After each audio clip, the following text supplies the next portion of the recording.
All right, a landmark separation of powers fight over access to President Trump's financial records is headed to the highest court in the nation.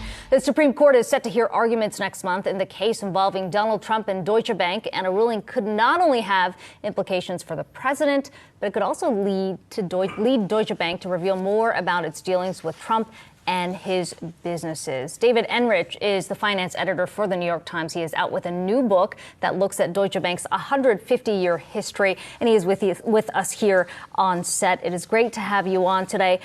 David, you know, this is a bank that is almost synonymous with Donald Trump, but they've got a lot of other clients as well, including Jeffrey Epstein as well as Jared Kushner.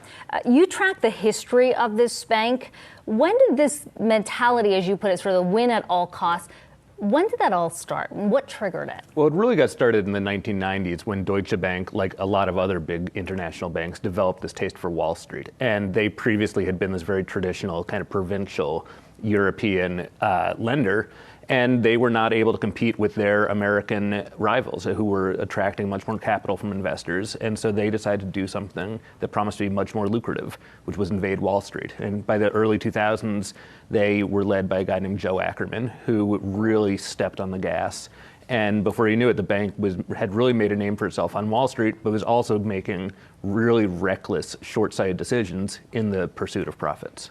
Before we start into some of the revelations that the book reveals, especially regarding the Trumps and the Kushners, $2 billion over the course of their relationship and loans, I was curious, why isn't Robert Khuzami? I mean, he's not a big part in the book, and yet he was at that bank as legal counsel from 2002 before he went to the SEC when some of the egregious behavior was taking place. No, I completely agree with that. And Khuzami, I don't know if you've made it all the way to the end, but Khuzami has a cameo toward the end when he resurfaces in the U.S. Attorney's Office in the Southern District. But this is a bank that it really mastered the fine art of taking advantage of the revolving door. The guy who hired Khuzami at Deutsche Bank was Dick Walker, who had been the head of enforcement at the SEC in his prior capacity. And right before he left the SEC had an investigation of Deutsche Bank, which mysteriously got dropped. And then weeks later, Dick Walker is hired as one of the general counsels at the bank. And one of his first steps was to hire Khuzami. So this is a bank that has taken tons of steps over the years to do everything it can to neuter investigations, neuter scrutiny, and kind of avoid scrutiny. And it's been successful by and large. We highlighted the hearing that's coming up over at the Supreme Court. How damaging do you think, if Deutsche Bank is forced to turn over these documents, financial documents, how damaging could that be for the president?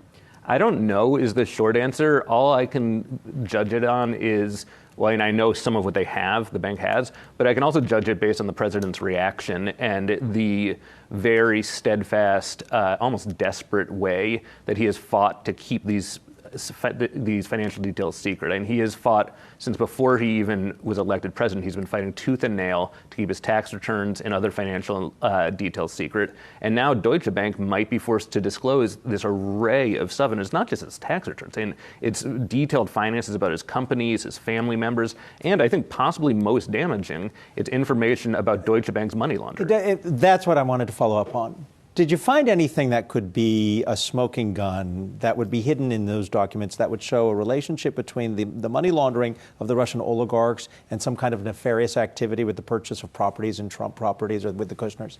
I wouldn't phrase it in quite those words. What I would say is that I did find examples of Deutsche Bank serving as kind of a matchmaker where it was introducing Donald Trump to very, very, very wealthy Russians, some of whom were connected to the Kremlin and were looking to invest in Western real estate, including in Trump resorts. And so I did see that. And I've also seen evidence that there were concerns raised among the bank's compliance staff and anti-money laundering staff about what looked to them like suspicious transactions, and they wanted to report it to the government. Their managers and superiors above them said no, which was very unusual, and in some cases the employees were punished for speaking out. What are some of the kind of troubling connections between Deutsche Bank and the Kushners, for instance? And did they exist prior to Jared's marriage with Ivanka? Well, the relationship between Deutsche Bank and the Kushners really goes back. It post-dates the marriage. And Jared Kushner had been a longtime client of a woman named Rosemary Vrablic, who is one of the kind of star private bankers in New York, and she went to Deutsche Bank in, I believe, 2006, 2007. And that was, I can't remember quite when Jared and Ivanka got married, but it was around that period, maybe a year or two later. But look, I haven't seen nefarious stuff with the Kushners. What I have seen, again, is that over the summer of 2016, there were transactions that were spotted by Deutsche Bank's compliance staff that involved Kushner companies moving money to Russians. Mm-hmm. And the compliance staff raised red flags and wanted to file suspicious activity reports with the government, and they were blocked by their managers from doing so. And in the case of one of these compliance officers who spoke out about this, she was originally transferred to another division of the bank, and then in 2018 fired. Wow. So what are you hearing about the likely outcome at the Supreme Court? I mean, I think that's a pretty important hearing and decision, and certainly there's been preparations for these types of Supreme Court cases in terms of appointments. So what do you think is going to happen there? I don't know. I've learned the hard way over the years not to make predictions when I don't really know what I'm talking about on this kind of stuff. What I do know is that a number of federal courts have already ruled against the Trumps, and so the Supreme Court would have to reverse a bunch of lower court rulings in order to prevent Deutsche Bank from complying. And David, very quickly, Deutsche Bank is in the middle of this big turnaround. 18,000 layoffs announced last year, and the company said, look, I know you've heard this before, but this time is different. Yep. How much cleanup is actually happening within the bank right now?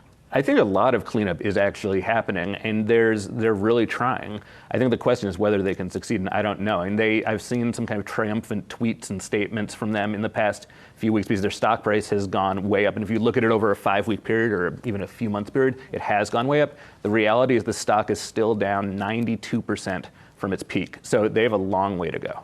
Okay, David Enrich, great to have you in studio. David Enrich joining us from the New York Times, also the author of Dark Towers. Hey investors, Zach Guzman here. Are you interested in learning more about the markets and getting the latest financial news? Well, then click right here to subscribe to our Yahoo Finance YouTube channel.